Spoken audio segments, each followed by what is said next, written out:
Hay una película muy interesante que no me acuerdo la historia, no me acuerdo el nombre, ¿no? De la película, pues se trataba de un muchacho, de un joven, ¿no? Pero muy humilde, de una condición muy humilde. El muchacho era huérfano. Él vivía con su madrina, que era una viejita muy viejita, ¿viste? Y enferma, con muchos reumas y muchas cosas. Y este muchacho un día le llegó una carta, ¿no? Pero él no sabía leer ni escribir. Entonces le llegó la carta y entonces, bueno, y la abuela decía, nada, pero ¿quién te puede estar escribiendo a ti si tú no tienes familia, ¿no? Si el único el único que quedó fue un hermano de tu papá y ese se fue a los Estados Unidos pero hace 1000 años y ni se debe acordar de ti, así que esa carta debe estar equivocada, ¿no?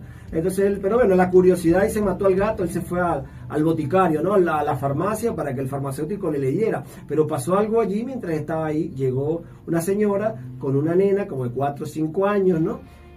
Con una receta que el boticario iba a leer, pero el boticario se le habían perdido los lentes y no podía leer la receta, y entonces la niña le dijo, señor boticario, ¿quiere que yo se la lea? Y la niña de 4 o 5 años le leyó la receta, pero perfectamente, y entonces, wow, Cantinflas se sorprendió de que una niña tan chiquitita pudiera leer. No solamente se sorprendió, sino que se sintió muy avergonzado. Así que si tenía bien curiosidad de lo que era esta carta, dijo, se propuso en su corazón, dijo, no, yo tengo que aprender a leer. Si esta niña chiquitita puede leer, ¿cómo no voy a saber yo?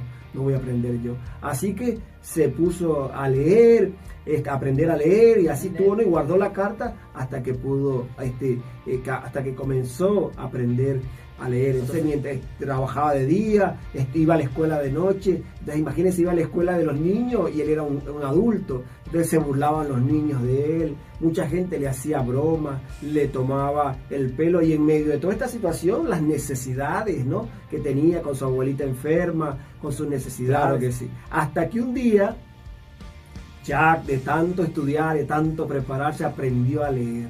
Y un día agarró la carta para leerla, con la sorpresa que su tío, que se había ido al norte, no había tenido descendencia, había fallecido y le había dejado una multimillonaria herencia.